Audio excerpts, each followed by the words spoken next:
आयुष्यात माझ्या मामाच्या गावाला 3 दिवस गेलोय फक्त. पण जेव्हा मी बाबांना भेटलो, जेव्हा माझं लग्न जमलं, त्यानंतर मी लग्नाच्या आधी ऍटलिस्ट 1 महिना राहिलोय मी बाबांचं.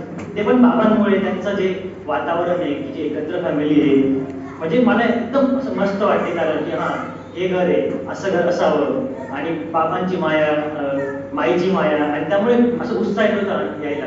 तर कधी प्रणितीचं म्हणते की आपण जाऊ, ती फक्त जाऊ म्हणते, पण तिथं आणायचं काम मी करतो तिला, ती चल पटकन. म्हणजे आत्ताच लेटेस्ट इन्सिडेंट आहे आमचा की आम्ही येणार होतो 6 तारखेला, पण जस्ट ती बोलली की 3 तारखेला आपण जाऊ.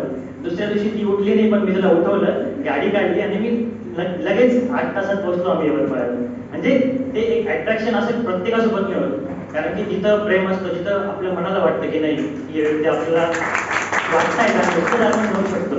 तसं हे बाबांचं आहे. आता मी प्रणिती, आम्ही जर एका MNC कंपनीत जॉब करतोय, तरी आम्ही जेव्हा जेव्हा यवतमाळवर जातो, पुण्याला किंवा धुळ्याला, बाबा आमच्या हातात आवर्जाने 100 रुपये येतात आणि मी ते घेतो, कारण की तो एक आशीर्वाद आहे.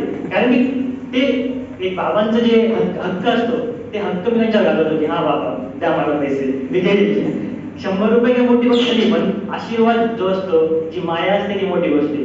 अजून एक बाबांनी जसं ते सगळ्यांनी सांगितलं की एकत्र कुटुंब, ते पण मस्त केलंय की सगळे एकत्र आहे आणि त्यामुळे कोणता इव्हेंट असला की इथं एन्जॉय करायला आवडतं. मी मोस्ट ऑफ इव्हेंट आम्ही येतो इथं साजरे करतो.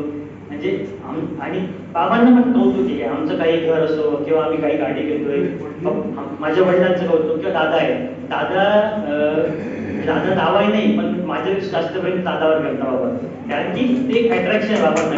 आता कार्यक्रमाला बाबांचं पण असं म्हणणं होतं की सचिनराव तुम्ही आले, पण दादाला नक्की बोलवा.